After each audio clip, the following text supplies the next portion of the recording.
You are now listening to Undrafted GM with your host, Lo.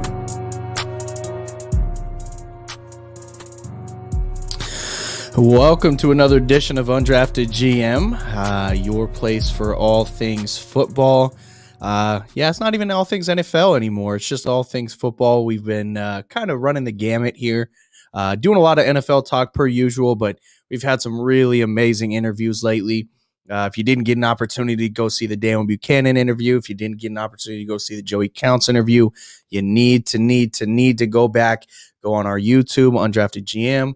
Go to saywhatyoulradio.com, listen to those previous episodes, check us out on Spotify, Apple Podcasts, all the above.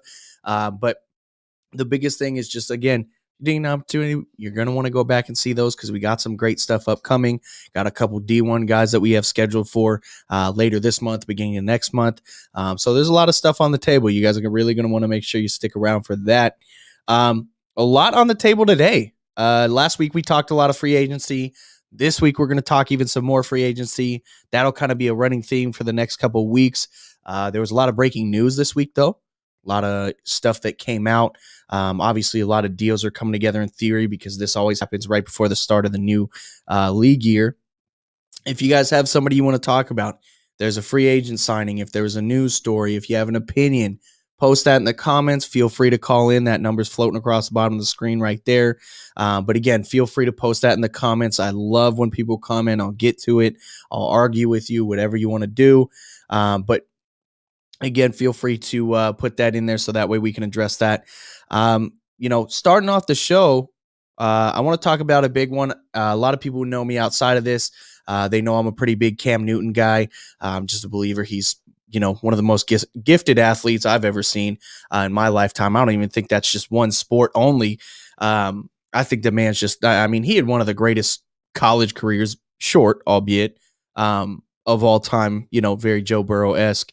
But Cam's got a lot of hate lately. There was that video that came out of that kid questioning him at his camp, talking all that stuff, talking about, oh, you're a free agent. Oh, you're this, you're that, you're nobody. But Cam called the kid's bluff. He said, you know what? Look, I'm a star in the league. I'm rich. I'm that, this, that, and the third. And turns out New England still believes that. New England actually just announced that they re-signed him. They did do another 1-year deal because I think at that point they're going to kind of determine their future and where they want to go forward. But I'm going to tell you what I take away from this. I don't take this as a bridge situation. I take this as a New England believes their defense is still going to be the same defense that they had last year. And I believe that they're going to take and look at that defense as somebody that can get them to the playoffs and keeps Cam Newton from having to be the Cam Newton that he was forced to be in Carolina, where, hey, the entire thing's on me. We're going to have to kind of figure it out on our own here offensively. And by on our own, I mean me, myself, and I. New England's going to invest very heavy in their O-line again. Obviously, they have Joe Thuney and some of those guys returning on the O-line, guards. But they're going to invest more into that in the draft. I think they're going to spend some receiver capital. And I know that's not number one. Wow, Donald, look. I think that was a little bit of shade. I hope you're talking about for a coordinator position because, man. But that being the case, I think it's a smart signing. I think it's the right one for New England. I'm not a New England guy by any means, but I am glad to see that they kind of took that leap of faith because I thought Cam definitely earned it, especially down the stretch at the end of the season last year. But get the guy some receiver help. Of all the drafts to do it in, this is the one. But here's what's crazy about that is, we talked last week about the ripple effects and things that these signings mean this year. Not that it's different than any other year. But I think that it's a situation that, just like other years, just maybe even more so, the ripple effects are going to affect the next 10 years of decision-making. What happens with Deshaun Watson next 10 years? I don't think he's going to go to a franchise, turn around, and leave again. That's going to be that he might end his career with the next franchise. So that's going to be something that we'll obviously we're all keeping an eye on. But with that being the case, what happens with Sam Darnold is going to be influential for other reasons. What happens, I think Cam Newton was a big chess piece because he was kind of the floater. And for him to kind of sit down and put, a franchise kind of commit to the fact that he's their guy, it allows New England to kind of get creative. They didn't sign him for a massive amount of money. Now he's some pretty sick guarantees. Let's say that they go crazy, right? He goes to the Super Bowl, he wins MVP, this, that, and the third. His money gets dumb. It's like 31 million is what the incentives could get to, or something sick like that. But he's like 8 million in incentives just if they get into the playoffs alone. So, but I believe the base is something real small. It's like 2 million. And what's great about that is that allows New England to pay the money to retain the defense, but not only do that, it allows them to go and play chess with the offense. Whoever they want to go obtain, all these insane free agents that are out there right now. We ran down the top 25 last week, so if you haven't got into that, you're going to want to go back and listen to that episode. But there's still a lot of guys. There's been some signings in the top 25. The biggest, most prevalent was Dak Prescott. Dallas paid the man his money, $160 million over 4 years. He got what he wanted. He got the little 4-year option that he wanted. He didn't want 5. That was a really big sticking point. They were talking about how the reason he wanted 4 in particular is because that year, it's not the CBA that comes up, but particularly the salary cap actually fluctuates really highly that year. So for him, if he does really well right now, he could be looking at a second big money contract for himself, which obviously is so rare in the NFL. But, with that being the case, Dak was another big chess piece. We're talking about things that, kind of are setting the table, kind of setting the elements. I was a big advocate for Dak leaving. I still am. If he gets an opportunity to get out the door, he needs to. But for Dallas, it was the right move. Jerry Jones was kind of not very Jerry Jones-esque, and he did the right thing for once. And I was very shocked about that. Dak earned his money. I don't think this injury is going to be anything that is going to hinder his play, especially with now we've seen Alex Smith and some of those guys come back. We talked about Alex Smith last week a little bit too. He's released. There's been a lot of big-name vets that have been released. John Brown just got released from the Bills. They re-signed Matt Milano, but they let John Brown go. There's been a lot of guys that have been in places for a long, long time. Bud Dupree's out of Pittsburgh. James Conner's right now out of Pittsburgh. Juju's out of Pittsburgh. And I think some of those guys are affected by what happened with Cam Newton, kind of tying back into that. Cam going to New England affects not only himself, it affects the 49ers. It affects the Jets.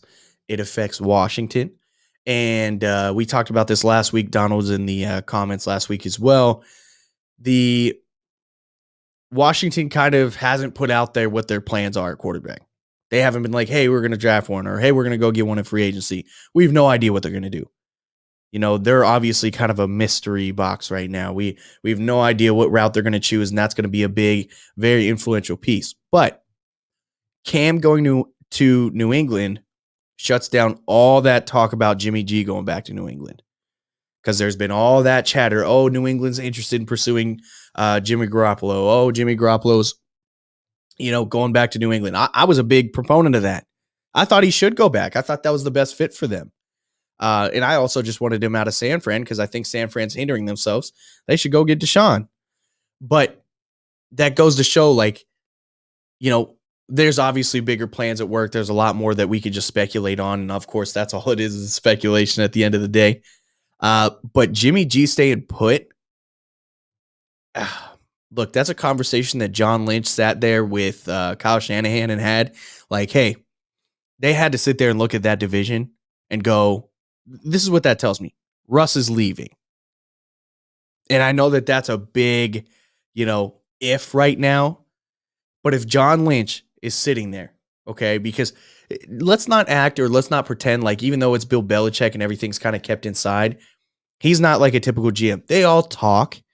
They all know what's going to happen before we do. They all have presumptions. Now, there's always a couple surprises, right? GMs that have been buddies for a while that they kind of talk behind the table. They don't really, they're having a drink at their house, at some lake, and they're having private conversations that people aren't privy to. So that's different.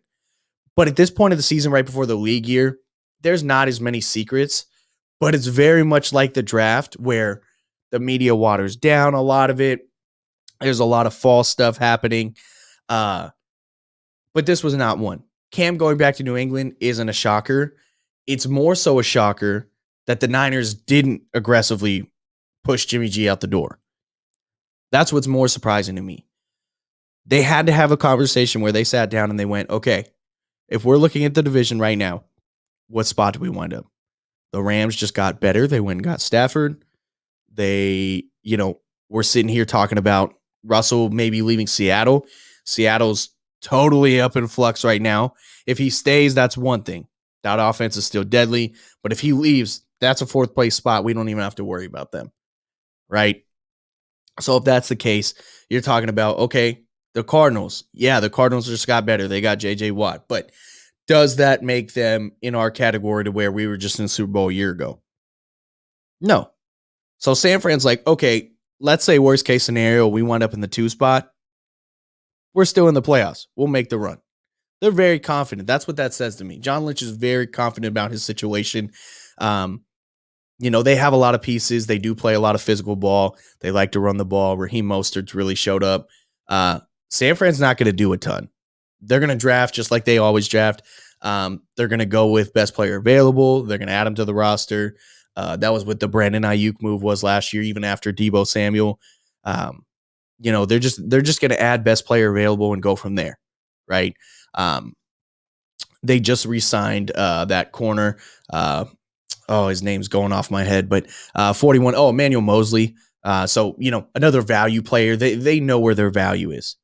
And so they're feeling very comfortable where they are in that division. And that comfortability can only come from Russell leaving.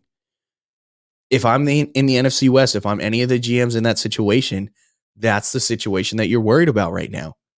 Even the Rams. Because Russell's that guy, period. Seattle can be terrible, right? He's on track to be the most hit quarterback of all time. Doesn't matter. If Russell Wilson stays in Seattle's building, it's very different. I mean, we're talking about a situation where the Rams play them twice. They play the Niners twice. Those 2 games that they win, right? They normally, best case scenario, split them. So if Russell leaves and he hightails it to Chicago, which is where he wants to go, which is probably where he'll wind up. That's the reason it's been pushed so hard. If that's the situation and he completely leaves your division, cool. We'll see him in the conference. Do we feel confident against Chicago at that point? Yeah, why not? Right? He's brand new in that system. So that's what the Cam Newton signing says to me. And I know that that's a long correlation, but if you think about it, yeah, it's disgusting. Donald's like, I don't want that to happen. My Lions, man. But that's how far these ripple effects go.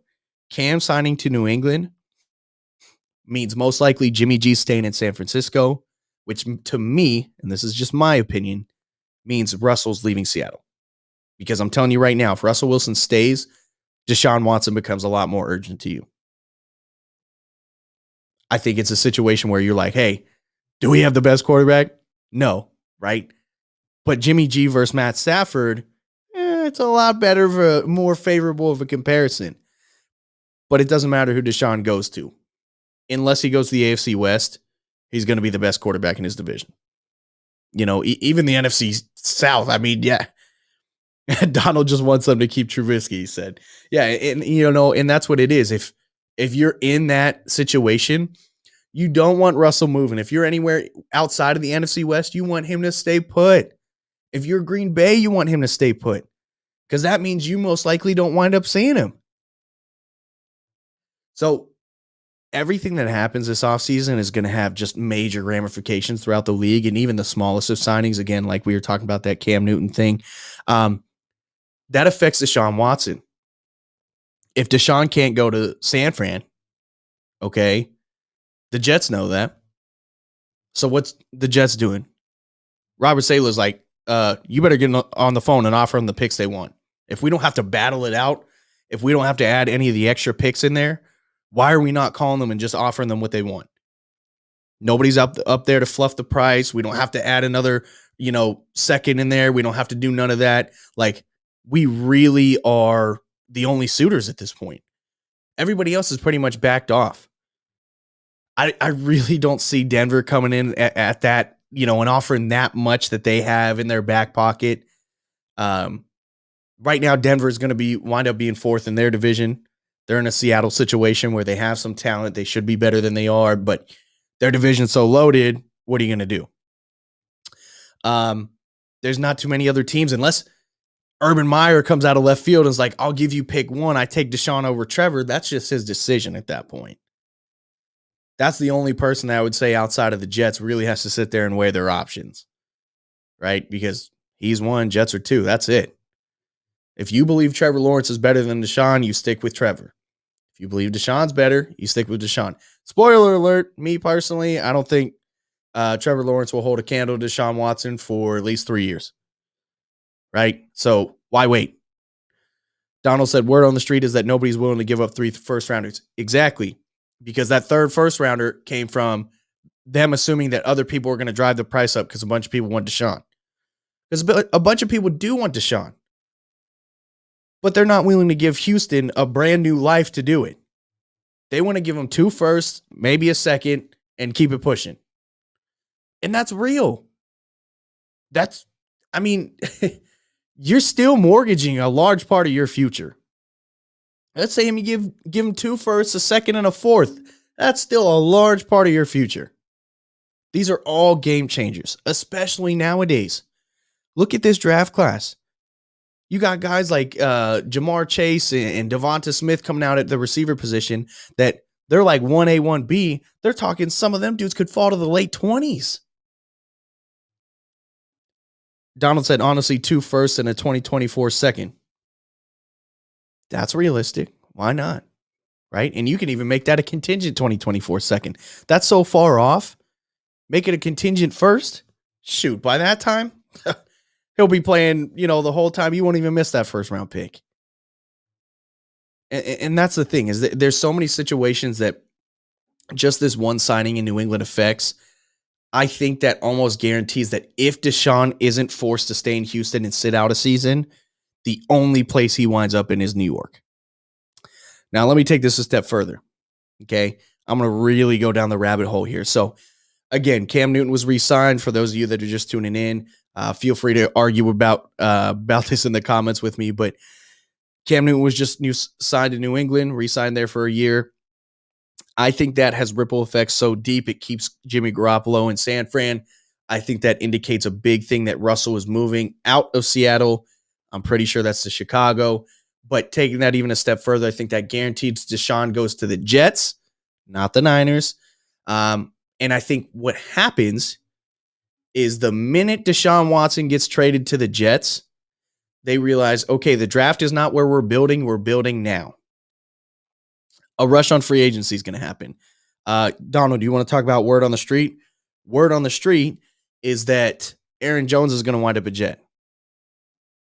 If Aaron Jones of the Green Bay Packers, their running back from this year, absolute monster. If he winds up a Jet, guess what? Pittsburgh can say goodbye to Juju Smith-Schuster. See ya. Bye. He's going to go there whether his buddy Sam Darnold stays there or not. Okay. Oh, you got something, Pop? Yeah. Excuse me. Speaking of Juju, he made a tweet. He did.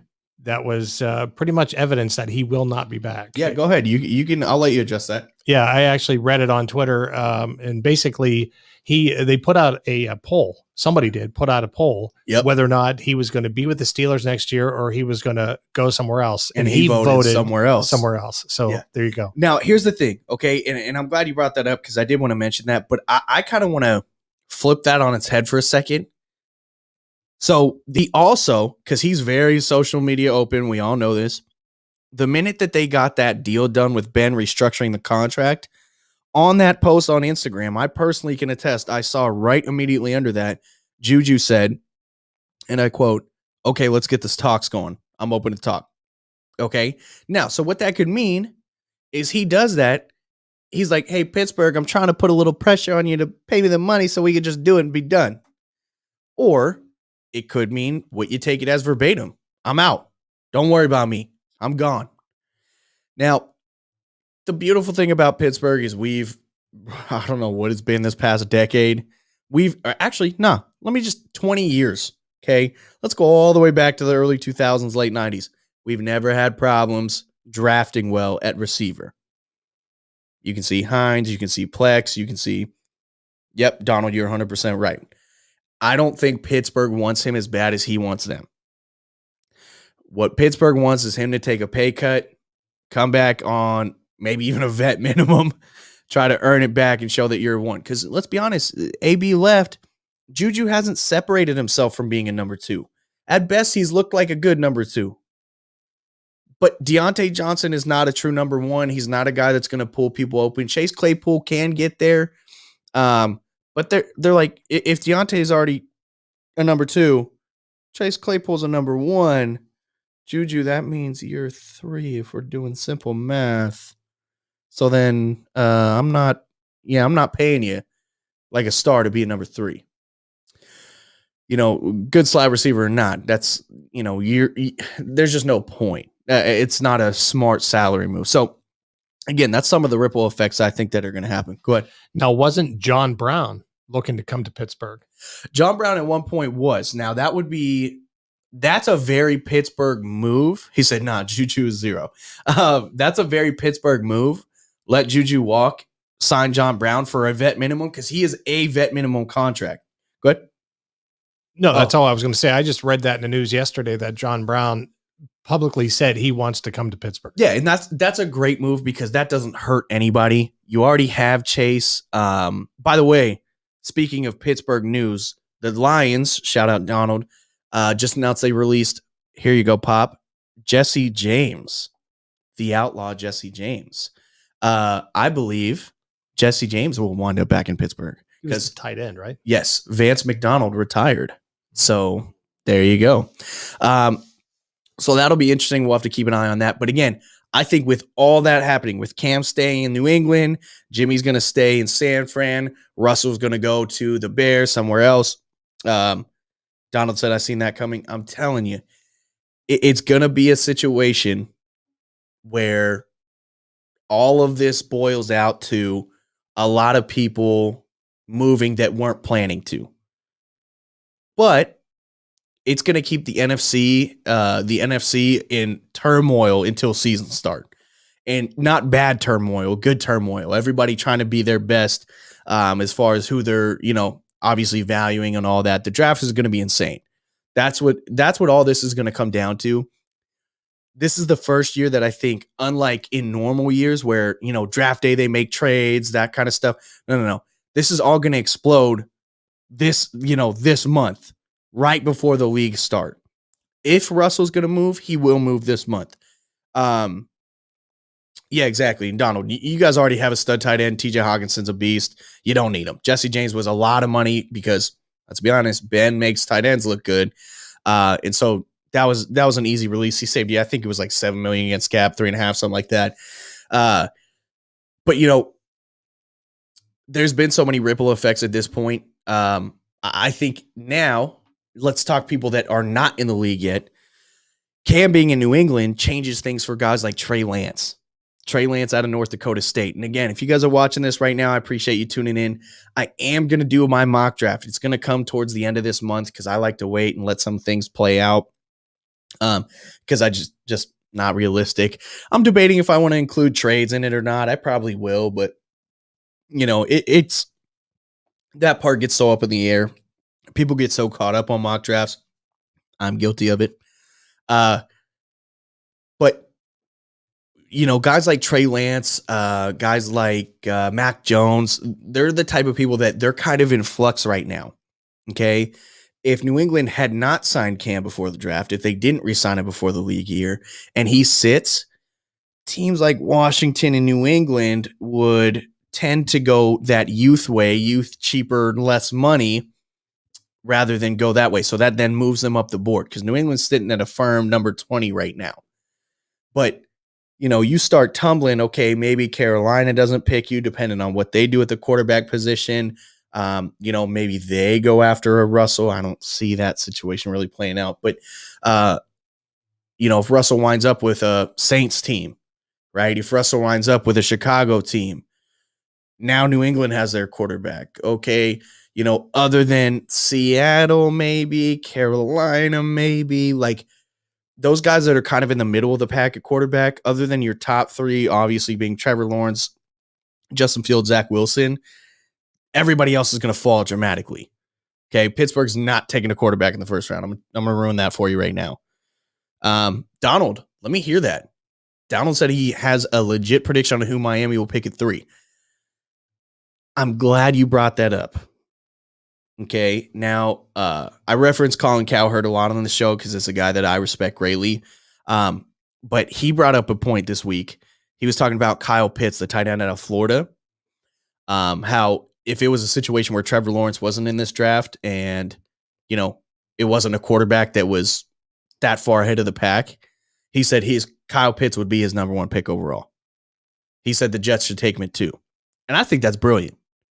I still think the Jets should take him at 2. Keep Sam Darnold. Let Aaron Jones come over. Let Juju come over, right? Draft Kyle Pitts number 2. You don't got to get rid of that pick so you can use it. And then you still spend your money in free agency. And then the rest of the draft you just spend on defense. And guess what? All of a sudden, you're looking like the second best team in the AFC East. Because until Miami figures out what the hell they're going to do at quarterback, because they gave up on Tua too quick, I mean, it's up for grabs. Buffalo, that's their division right now. Really, you're just arguing about who wants to take the second spot. Houston's been making some pretty veteran-esque moves. They've been they're saving a little bit of face in my eyes. They're still holding my guy Deshaun Watson hostage. He needs to get out of there. But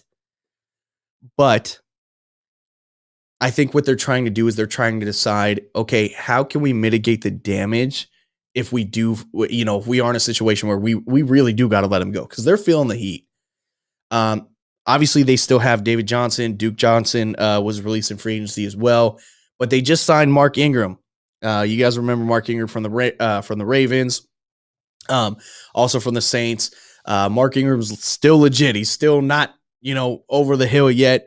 That's a good vet signing. Him and David Johnson, the 2 veteran running backs in that backfield. That's big for them. So that being the case, they re-signed him. They re-signed Vernon Hargraves. And then they also just signed, here, I have it right here for you. Houston just signed Christian Kirksey, the linebacker. He was playing for Green Bay this year. Houston has a linebacker problem. They have ever since Brian Cushing.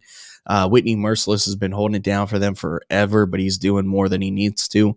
So it's been really tough for them. But what they're trying to do is they're trying to put a team full of vets together so they can put together okay, Deshaun Watson leaves, we're still going to go 6-10. We're still maybe can push 7-9 if we go get a guy like we talked about, Donald, Alex Smith, if it's a situation where Tua comes on the table. Because I really think Miami should get in these talks. I don't know why they're not. It's driving me nuts. You've come out and you said Tua's not your guy. You just released Ryan Fitzpatrick. What are you doing? What is your purpose? What's the design here? And Donald, I'm still waiting to hear who you got at pick 3, because I'm telling you this right now. If Miami stays in the draft, okay, or let me say it this way. If Miami stays at pick 3 and they don't pursue any particular quarterback in free agency, unless you think in your mind Zach Wilson or Justin Fields is better than Tua in the situation he's in currently, which I love Justin Fields. I think he's a stud. I think he's better than Zach Wilson. I think he's going to be a baller in the league, but I'm always going to take guys that are already playing in the league, even if they're average, because I need to talk to somebody. I need somebody to clarify for me. What is Miami seeing in Tua that is so obscenely gross? What is disgusting them so much about Tua's play that he went from, okay, yeah, worthy of a top 3 pick to, oh my God, we need to get him out of here? What did he do? The poor guy got thrown in a situation where Ryan Fitzpatrick was going absolutely insane at 37. Yeah, and see, I'm glad you said that. Yeah, Ryan Fitzpatrick's 37 years old out there slinging it, okay? And you pull him week 7 for Tua. You throw Tua and you expect him to succeed. Why? Why is that on him? First off, your scheme is not built for Tua. Your scheme was built at that time for Ryan Fitzpatrick. Okay, you're running a lot of deep verticals. You're running a lot of deep comebacks. Like this is Alabama we're talking about, people. They always ask, why do Alabama quarterbacks not succeed? They play within a very particular system. And let's be honest, when they are pushing the ball down the field, you have guys like Devonta Smith. That's all. They're playing with guys like Julio out there. Come on. Of course he's not going to get to the league. We talked about this several episodes ago. When quarterbacks get in, okay, there's a reason some guys like that are successful. Here's what Tom Brady does great. Tom Brady slows down the game. Drew Brees slows down the game. All the greats have the ability to make the game slow down. What I mean by that is they see receivers as open before receivers are open. So they're able to throw it at that point. When you're in college, when you're playing against DBs who can't backpedal to save their lives against guys running 4.3s because it's unrealistic for most humans, of course they're going to see open receivers. When Devonta Smith has a 6-yard gap or you know he's going to catch the ball, all you got to do is chuck it. Donald said it's a no-brainer. Plus, they were winning games when they put Tua in as a starter. They almost made the playoffs with Tua. They were 10-6. People forget that. They had a better than just some winning record. Most teams would pay their franchise's worth to get a 10-6 record this season. You know who I know would? The Jets, the Lions, the Browns were over the moon because that's what they did. Like, come on, people. I don't understand at this point. What did Tua do that was so blasphemous that he needs to move? Now, if he's going to move, I want Deshaun there. I would love to see Miami do that. That would really shake up the AFC. Okay? Deshaun staying in the AFC needs to happen. If he goes to an NFC team, man, that conference is lopsided. That quarterback play is insane, but he needs to stay in the AFC. That's why I am pushing for him not to wind up with the Jets, not to wind up with the Niners. Obviously, the Jets being in the AFC, but they're terrible. They're not competing like that. They're not. He needs to stay in the AFC. I really would like to see him go to a team like Miami who already has an established defense, because that's the problem. Houston's defense last season was ranked 30th. No wonder they're not winning games. Donald said Tua did everything right. It's all upper management. I think so too. And that's tough. You can't blame Miami for seeing Cleveland and being upset that they're not doing it. But you guys haven't been 10-6 a long time either, Miami. You got to take what you get. Like, he did what he was supposed to do. He just didn't do it at the level you were hoping. But bringing it all the way back to that Texans signing those veterans, if Tua has to move, that's a very Tua-friendly situation. He goes with two established running backs. He goes with some established defensive players. Dude, they just lost. They're a mess. They need to go sign a bridge quarterback. They need to go sign a guy like Alex Smith. Let him keep that piece in the locker room. Push to build the culture forward. Slowly build it up with picks. They're literally in full reset mode. That's why they won't let Deshaun go. Because they know he's the last piece that keeps them relevant. Because the minute he goes, you're 6 years from a consistent winner. You're deep down the line. And with the people that are coming in the league this year, people, let's realize for a second, Tom Brady just restructured his contract so he could take a big fat signing bonus now. But he did that because he wants Tampa to go get more people. They just tagged Chris Godwin. They're going to try to bring Shaq Barrett back. Like they want to do it all over again. And right now, there's no one to stop them. The Rams, at least they're giving it their own damn shot. But realistically, who in the NFC? Because Green Bay's sitting pat. They're not doing anything. They just let one of their only middle linebackers go. Christian Kirksey's a Texan now, right? Adrian Amos, love that dude. He restructured his contract. He's trying to give them cap space.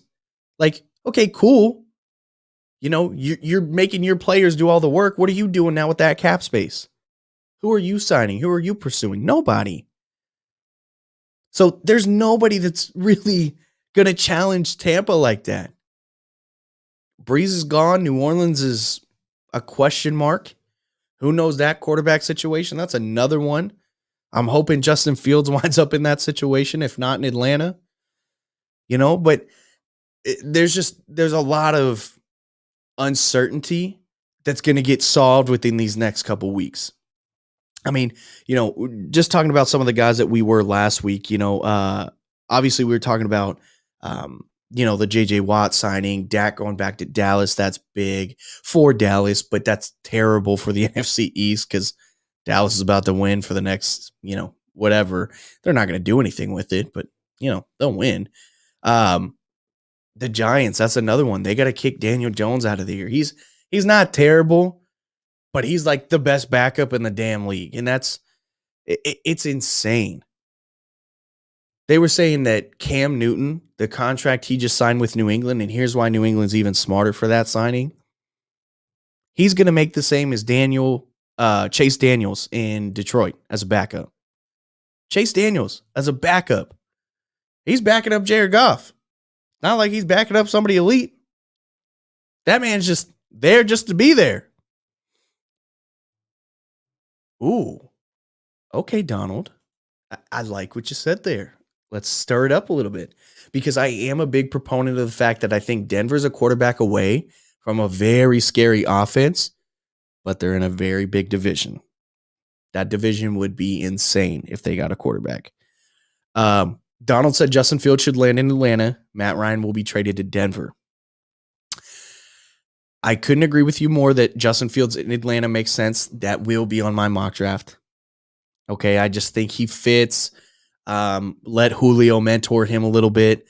Let it be a situation where they go and draft a running back as well and let him just spin. They'll probably sign some veteran like a Devonta Freeman or somebody. Let him just spin. Atlanta's okay with being mediocre next season, and I don't blame them for that at all. But Matt Ryan in Denver, that would be interesting. I mean, I call him Twin Towers out there. He's got Cortland Sutton and Jerry Jeudy. And Jerry Jeudy was going crazy last year. That duo they have Noah Fant. They have multiple running backs, Philip Lindsay, Melvin Gordon. That's a situation where Deshaun's praying that's where he winds up. Just from a weapon standpoint. I don't understand what his obsession with the Jets is right now. I get he loves the coach. I like Robert Saleh too. He's awesome. But bro, your biggest gripe hasn't ever been, I need to have this XYZ coach. It's been the same thing. It's been, I need to have help. I need to have a defense. Now, Denver's in a weird spot because Von Miller has that kind of legal trouble. We don't really know what it is. They lost, Casey Hayward and not Casey Hayward, Chris Harris Jr. and some of those other people last year. Oh man, Donald, we're getting way out there now. But winding up in a situation where, obviously they lost Jarrell Casey too. Denver's defense did. And so their defense is losing. So for me, that doesn't make sense. But Denver is a quarterback away from having a very nasty offense. So from that standpoint, 100%, let them spend all their picks in the draft on the defensive side. That's what Dallas will do for Dak. I think that's ultimately why Dak stayed, is he was like, hey, they gave me the year number. They gave me the money number. And I think he had that conversation. Like, look, defensively, we need to do something. Like, yeah, Jalen Smith, Leighton Vander Esch, they're good, solid picks. They're going to be there for a while. I get that they did some weird stuff like Alden Smith and but their secondary has been atrocious. So that's going to be real interesting. But for teams like Denver, that would be another situation. I would love to see Alex Smith. I'm going to keep dropping that name because I love the guy. I want to see him do other things. But Carson going to Indy was crazy. Cam staying in New England's a big deal. I don't think Russell Wilson would want to venture to the AFC West. I just don't see a situation where he'd want to play Mahomes twice a year, have another subpar defense. You know what I mean? He's in that situation right now. He's got two elite receivers, an okay tight end and good running backs. He's literally in that same locker room right now. A coach that's stuck in his ways, that whole thing. But, there's just, I'm really excited to see some of the answers to some of these questions that have been coming up, because with all this, controversy, with all this mix up, there's so many people that can really change the course of how the draft's going to look, how the free agency post draft's going to look. There's going to be players like, I'll be honest, I would love to see Carolina take a really big leap and let PJ Walker spin. We're talking about Andrew Luck, Donald. Andrew Luck's favorite player is PJ Walker. If you guys don't remember PJ Walker was playing in the XFL. Okay. He's been on and off practice squads for years. He was with the Colts for a while. And Andrew Luck actually, I want to say it was his dad, is a part owner or majority owner in the XFL. And so Andrew got to see him even more firsthand and was like, hey, you guys need to let this man spin. And he actually got some good PT for Carolina this year. So I'd love to see them stick with that. That would be a really nice, heartwarming situation. But yeah, Houston's going to be interesting. Denver's going to be interesting. There's going to be a lot of situations where we're looking into vets, bridge guys. I think the big question mark right now is some of these franchise pieces that are moving. Once those get settled, we're going to have a very clear picture of who's competing in the now and who's competing in the future. Now, Pop, I'm going to actually put the pressure on you here in a second. I want to go ahead and talk about one of our sponsors. I want to play a quick clip from them. We're actually going to talk about the Arizona Cactus Football League. They are actually coming up. We are coming up on our third week this week, but they've been an awesome sponsor of the show. Shout out the Arizona Cactus Football League. We're going to play a quick promo video here for you. Football is a game of extreme persistence and determination. And the AZCFL offers the highest level of talent and elite competition in the Southwest. So get out of your seat and prepare yourself for the Arizona Cactus Football League.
All right, and we are back with another episode of Undrafted GM. Again, big shout out to the Arizona Cactus Football League.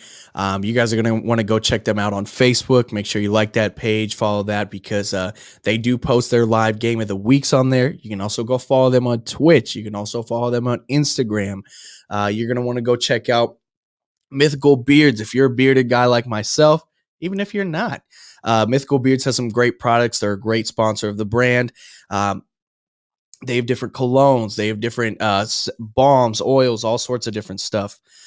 So, yeah, it's been really exciting. Donald obviously has been in our comment section quite a bit. Donald Malone actually plays guard for the Arizona Spartans. He also played some D-line this week, so shout out to Donald for getting that tackle as well. But, yeah, it's been a big week. It was really exciting this week. If you're looking for local football, if you're tired of sitting at home, this is the off season. It's a grueling, boring time. Football is being played right in your back door, people. Tickets are $5. So, look, most people can scrounge it out of their couch, So, if that's a situation that you're looking for local football, they're actually being played at 3 different locations this weekend. I know Yunker High School in Buckeye, Cortez High School in Phoenix, and then, let's see, I'm spacing the other one. Oh, Sunny Soap High School in Phoenix as well. You're going to want to make sure you go check those out. Really awesome. You're going to go to azcfl.com. That video is also on our Instagram at undrafted_GM.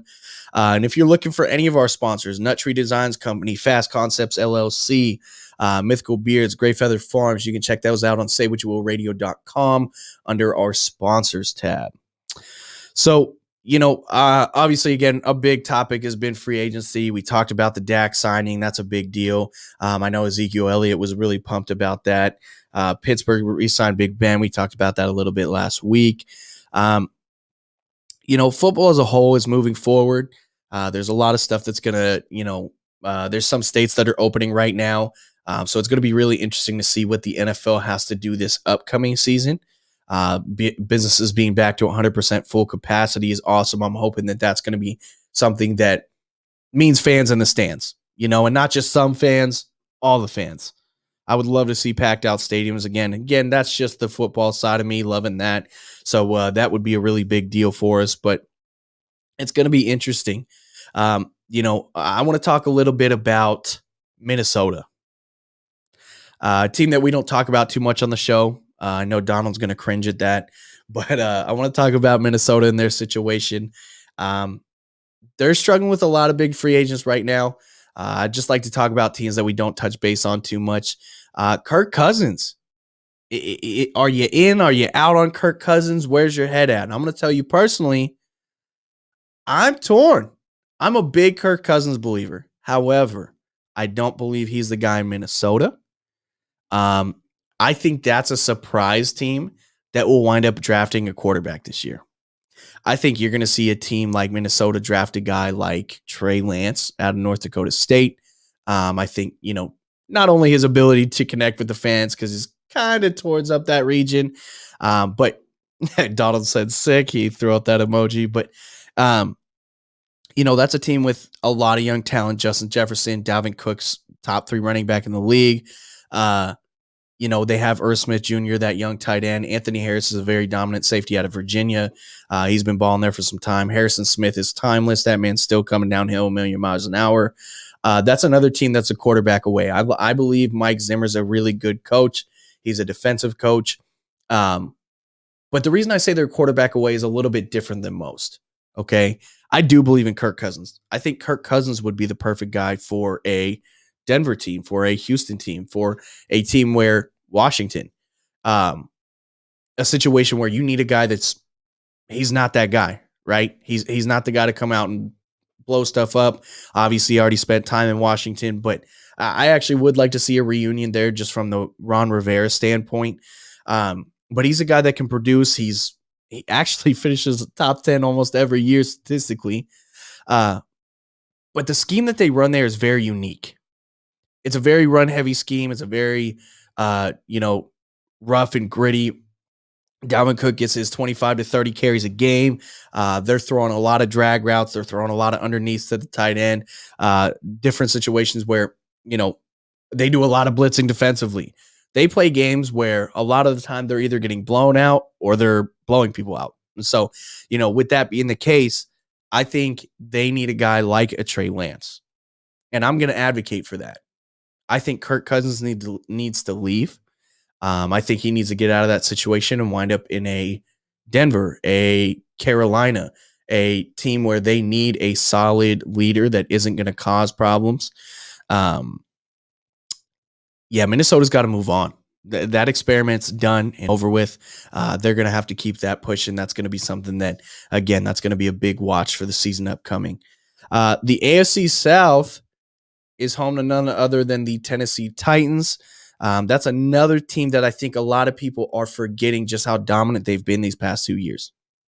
Ryan Tannehill solved a lot of their solutions, solved a lot of their problems with solutions, and he's done a lot of managing. I think that's what Kirk Cousins could offer for you. Obviously, the mobility is nowhere near the same, but Tennessee and Minnesota have very similar identities. Very dominant running backs. Derrick Henry might be the best right now, period. Consistent receivers. My guy, Corey Davis from Tennessee's on the market. I would love to see a situation where if Juju leaves, Corey Davis comes to Pittsburgh and we allow him to be the true number one that he can be. Yeah, I said it. Minnesota and Tennessee are going to be teams that are going to, just like the past 2 years, they're going to pace the AFC as well as the NFC, and they're going to be that team that hangs around way too long. I think Indy's going to take a big jump forward with Carson. Granted, he stays healthy. I'm going to predict, as far as the AFC South goes, I think Indy does win that division. I think for the AFC East, I'm going to go Buffalo. And yes, this is my way too early predictions pre-draft. AFC North, I am going to give it to Baltimore. Boo. Pops didn't believe me this last year, but hey, it happens. Cleveland will not make a repeat. Cleveland will wind up 9-7 at best. And that's unfortunate because I think my guy Baker's on a very tight string there. As far as the AFC West, we know what's going to happen there. Shout out Vegas for giving it the good college go and doing what they can to try to compete in that division. The NFC West, I'm going to give it to the Rams. I think the Cardinals are going to fall short again, and that hurts me for J.J. Watt, hurts me for DeAndre Hopkins. They're going to fall short, I think, in the the NFC South. Tampa Bay. He said, "Stop it, go Browns." Shout out Donald. I'm down. Look, if it ain't Pittsburgh, I hope it's Cleveland. I would. Baltimore disgusts me. Cincy, whatever. I'm excited to see Joe Burrow. I'll be honest, he's really intriguing to me. I really think that guy's going to wind up being a year in, year out top 10 quarterback, and he could start to push that top 5. But yeah, I would love to see. I would love to see Cleveland win. That would be amazing. I just want to see Baker stay doing good because there's so many people that doubt him calling. But yeah, so NFC South, that's Tom's territory. That won't change. Okay, I don't care. Unless New Orleans goes out and gets Deshaun or Russell, I don't see it happening. The NFC East, oh man, I don't even want to say. Oh God, yeah, I don't even know what to say for the NFC East because that going back, my logical brain's like, oh, that's them for sure, right? Philly's not going to do it. Jalen Hurts is only one man. They're not going to draft well. I don't know what happened. I don't understand how you fire a coach 3-4 years removed from a Super Bowl. Like, I don't know. I don't understand the logic there. I would love to say Washington's going to get a quarterback and make a run, but unless they really put Taylor Heineke out there and let that man spin, they're not going to do it. So shout out Taylor Heineke. If you ever want to come on Undrafted GM, you got a spot. But yeah, the NFC East, it's going to come down to the Giants and Dallas again. I really hope Saquon gets healthy. If he does, if Saquon can stay healthy for a full 16 games, I think Daniel Jones could manage it. They're going to draft receivers. They're going to draft some guy like Jalen Waddle. They're going to draft some guy like Donald said it should be the Cowboys who win the NFC East, but the real question is how will they lose it? And that's it. That's it. Because, again, your logical brain goes Dak, Zeke, Amari, done. Right? That should be the NFC East every year. They will find a way to get rid of that. They will find a way to, for lack of a better term, piss it away. So it's going to be really interesting. But yeah, so that's kind of my rundown of the divisions. That's how I think everything will round out. The NFC North, Donald, I'll give that, as my last one. Look, buddy, I'm hoping for you. I'm hoping something changes. But until then, it's going to be that green and gold. So, oh man, yeah, I hated to say that for you. I really hope I'm wrong. So, but yeah, so again, if you guys are watching Undrafted GM, this has been another episode. I really appreciate your time. I really appreciate you guys tuning in. Next week, we'll be back like normal. We'll have some more to talk about. There's going to be a lot of stuff that happens, but one thing I want you guys to look out for, okay? Check out B4 Performance. I want to give them a quick shout out. Check out Adam Bay. Okay, he is the long snapper for Wisconsin. He's actually going to be having his pro day here soon. So you'll want to make sure you tune into that because they are the real deal down there at B4 Performance. The guy that we had on the show, Joey Counts, former Montana running back. He's an absolute stud. He's also a stud of a trainer, and he's been getting him right for his pro day. So you guys are going to want to make sure you keep an eye on Adam Bay and how well he does at the next level. We're actually trying to set it up to get him on, so that may be coming up soon. And I'm not going to drop the cat out of the bag. We will have a former Kansas player on. I believe it's going to wind up being in April that he'll be here. But guess what? that man will be in studio. So we'll actually have that cooking for you. So we got some stuff on the table for you. Please make sure you stay tuned in. Do me a favor, if you're watching this right now, okay, and I know that for a fact that there's 4 people that are watching this right now. Yes, I'm going to call you out. Oh, I saw the number drop. There goes 1. And so if you're watching this right now, I need you to do 2 things. 1, go to Instagram at undrafted_GM. Make sure you follow that. 2nd, go to YouTube, subscribe to our channel, Undrafted GM. Everything that we go live with is going to be on there as well. Make sure you like us on Facebook at Say What You Will Radio Network. Go to saywhatyouvillradionetwork.com. Go to our sponsors tab. We have a whole list of sponsors for things that you guys probably need. So go hit them up. Let them know we referred you. Until then, I will talk to you guys next week. For right now, go Spartans. Have a good week.